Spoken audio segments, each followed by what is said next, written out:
আজকে আপনাদেরকে আমি দেখাবো তাল কি করে সংরক্ষণ করতে হয়।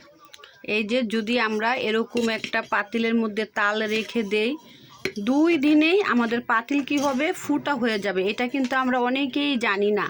এরকম সিলভার যুক্ত পাতিলে যদি আমরা রাখি তাল, বা আমরা 2 দিন 3 দিন একসাথে পাতিলে রেখে যে জাল দেই, আমাদের পাতিলটা ফুটো হয়ে যাবে। ফ্রিজে রাখি, আবার চুলায় যদি আমি জাল দিতেও থাকি, ফুটো হয়ে যাবে। সেজন্য যত দ্রুত সম্ভব এরকম পাতিলে আমরা তাল জাল দিয়ে বা তালটাকে গরম করে পাতিলটা আমরা খালি করে ফেলবো, তাহলে আমাদের পাতিলটা ফুটো হবে না।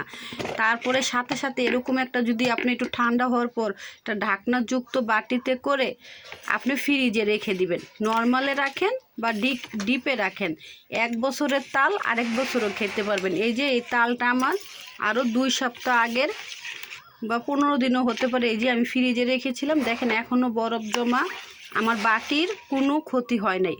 আর আমার তালও বেশ ভালোই আছে, তালটাও কিন্তু আমার নষ্ট হয় নাই।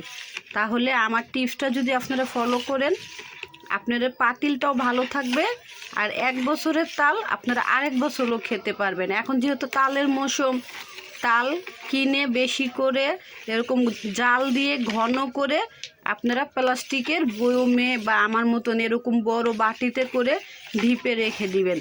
যখন খেতে ইচ্ছে হবে বের করে খাবেন। আমার টিপসটা যদি আপনাদের ভালো লাগে অবশ্যই বাসায় ট্রাই করবেন। আল্লাহ হাফেজ।